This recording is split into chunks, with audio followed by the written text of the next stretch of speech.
What's up, Chaotic fans? I hope you're all doing well. I know it's been a while and I'm in a brand new location. Thought it was time to switch it up and make these videos a little cozier. So we're going to be in here for the foreseeable future. Hope you guys appreciate the set or lack thereof that I tried to make nice for these videos. But yeah, today we're going to be talking about three pieces of Chaotic history, three cards that have recently been graded that are a first for Chaotic.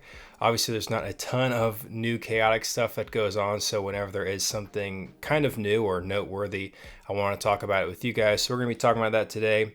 And I know I can't really get away with doing a normal video without talking about Chaotic's future and anything I might know with that. I don't have anything official. I know I got your guys' hopes up, hoping for something in October. And for what it's worth, I bother Gannon pretty regularly. And like I've always said, I'm not really involved in any official capacity with the Chaotic Company, but he's nice enough to give me little updates like, hey, this is where things are at. And for the past, several weeks, certainly from fall onward, there have been things that have been outside of Gannon's control that it sounds like, and I don't really feel like I'm at liberty to share anymore. I don't know much more than that, but I do know that there are things kind of outside of his control that he is just waiting on. And for what it's worth, I am still fully expecting to have official news of some capacity from Gannon's mouth before the end of the year. That's what I'm fully expecting. That's not an official seal of approval. It's coming from me, not from him. But that's what I'm fully expecting just based on our conversations. And I don't really want to go into all of it now, but I know some fans, I think most fans, see whatever news, whether it's from me or Gannon or just whatever rumors flutter around, and kind of see it and get excited. And then when it doesn't pan out, just go about their day and say, oh, well, maybe next time. And I think basically what I'm saying is I think there's a silent majority. I'm sure most of you are just, hopeful and silently waiting. But I do know that some of you, I see some people who voice their disappointments online. And I do understand that to some extent because obviously Chaotic is, people have very deep, nostalgic, emotional connections to it. So I can sympathize for sure when it feels like kind of being pulled all around, chasing all these rumors for years. So I get that. But I won't get all into it now, but I do think I want to sort of, once we get official news, hit the reset button and say like, all right, news is going to continue to come out about Chaotic, in the future. And this is my 2 cents, my advice on how you should take unofficial news versus official news, and go from there. So again, I don't want to get into all that now, but I will say just as a reminder, if you're frustrated, I understand that for sure. But in defense of Gannon, nothing official has come out from the Chaotic Company or him in 15 years. The last official Chaotic announcement was that they were closing their doors back in 2009. So I would say if you want to be upset with me, that's fine, or anyone else. But with Gannon, give him a little time. I know he's working hard, and he hasn't done anything to intentionally get the community all riled up and excited yet. He hasn't said anything officially yet. Anything he's shared has been because people like myself have reached out, and he's just been kind enough to share what's going on behind the scenes. So I would say just be patient with him a little longer, and I'm very excited. And like I said, personally, I am fully expecting to hear something officially from him by the end of the year. If we do not, for whatever reason, then we'll go from there. But that's what I'm expecting. So yeah, it's exciting stuff. But I know we've had to wait far too long. So I understand the frustrations for sure. But with that, some cool Chaotic cards have been graded that have been kind of a first for Chaotic. Obviously, if you haven't seen, I've been grading a lot of Chaotic cards over the past year. And I'm going to add it on screen now. But the first ever Ripple Foil card was graded in a 10 from PSA. I don't believe any company has graded a Ripple Foil card in a 10. I believe at this point PSA has certainly graded the most chaotic cards. But this was a card that I actually pulled myself, just hanging out in my free time, wanted to pull some packs, and I'm not very, I just wanted to pull it and keep the packs in good condition, the cards in good condition, and not worry about being a presenter as well. So just something I did at my house, pulled it, was lucky enough to get it. It was in great condition. I wasn't sure if it would get a 10. You can never really know, especially with chaotic cards. They always have such poor print quality, or most of the time they do. But especially Dawn of Param is pretty difficult. For those who don't know, the wavy Ripple Foil signifies that it's the first printing of first edition, so it's kind of as early as we get for chaotic cards. That's why it's significant and holds a lot of value. But I was lucky enough to grade it in a 10. I sent out like a handful of Ripple Foils. I don't remember exactly how many, but that's the only one that came back a 10. And I had it in hand for like a day, if that. And then someone made me an offer that I really couldn't refuse. I told him I was in no rush to let it go. I set a pretty high price point on it because I just wanted to hold it. But he made a trade offer that I couldn't refuse. I don't know if I really want to say what it was right now because I haven't asked him if he wants that to be public. But yeah, Corral now has it. He has posted about it on his Instagram, which I'll put a picture of that on screen too. So go check him out on Instagram, see all the stuff that he has to flex, some of the stuff that he has pried out of my hands, including this beautiful Ripple Foil PSA 10 card. And with it being whip crack, I don't even know if I said that yet in the video, but it's a really cool battle gear.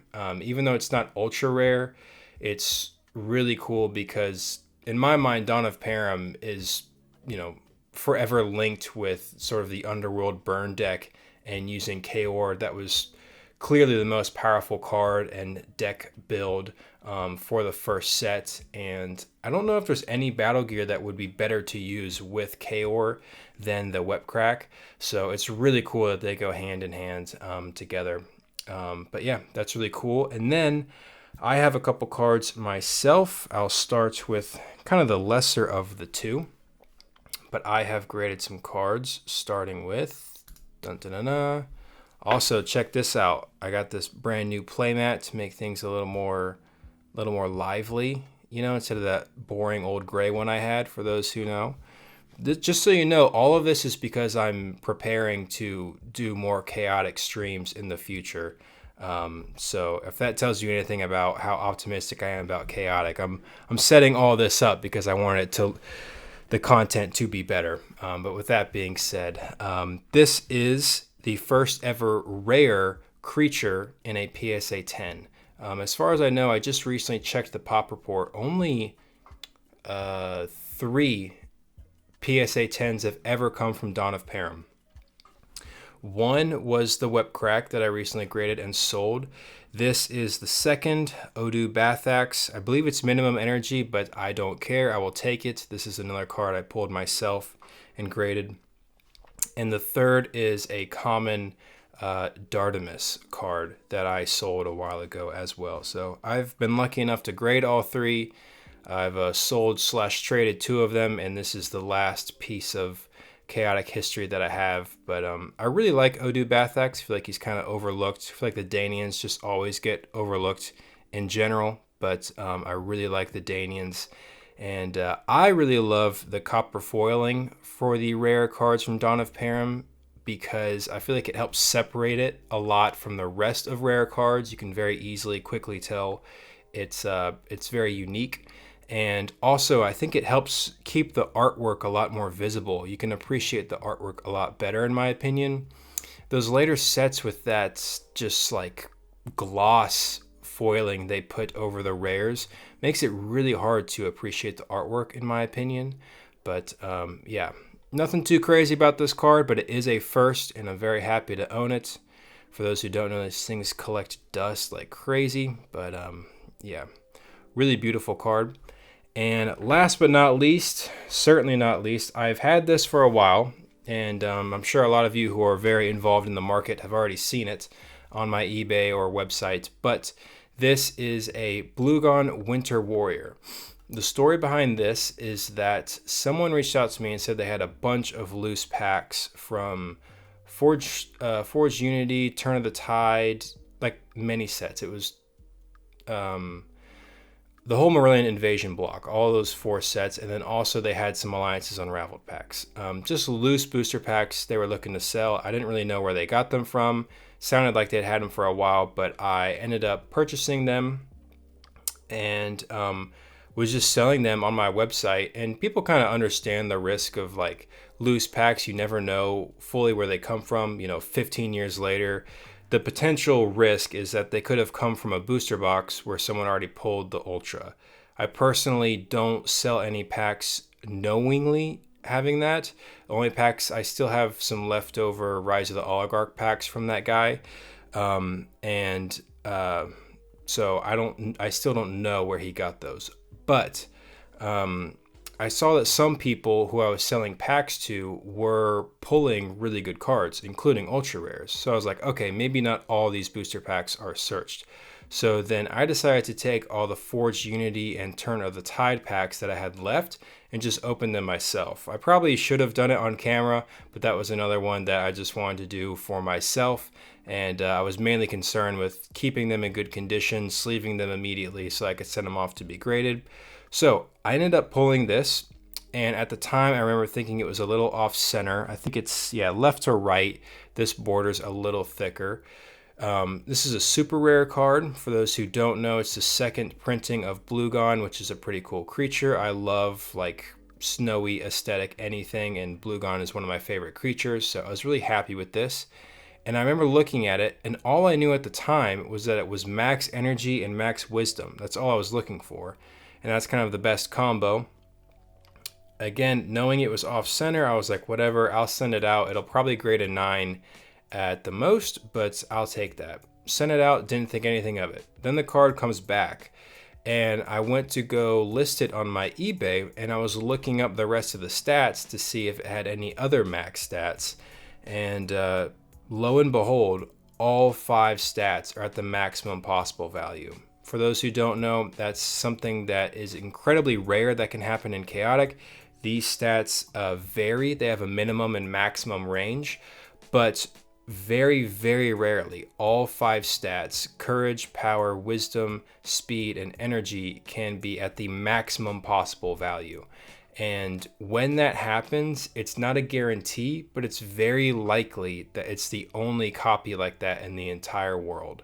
So someone could have a Bluegon Winter Warrior 5 max sitting in their closet for 15 years, and it could just not be, unveiled or announced yet that they own that.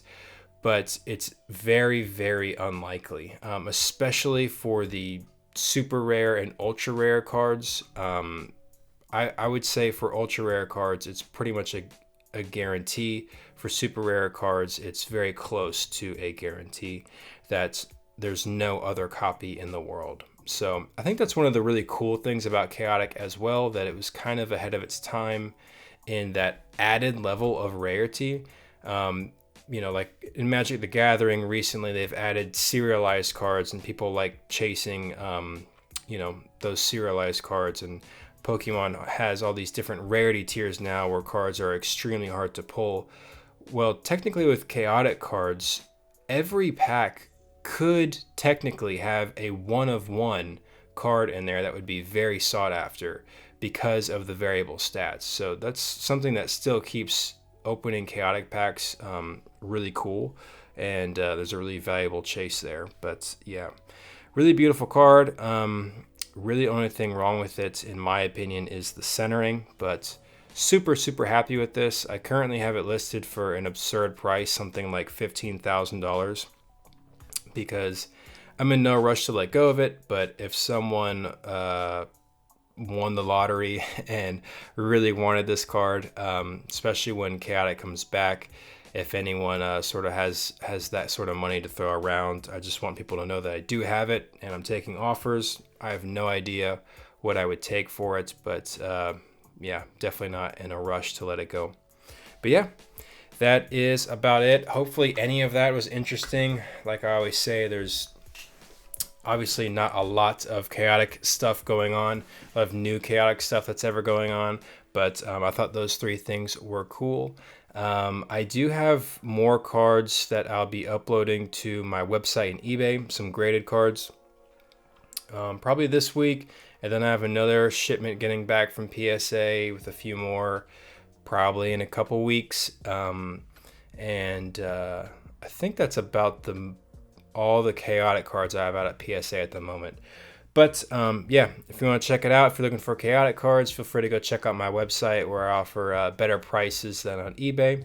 And yeah, that's about it. As always, the second I hear anything new that I can share with you guys, I will share it. I appreciate your patience, and I appreciate you guys watching. And I'll talk to you later. Peace.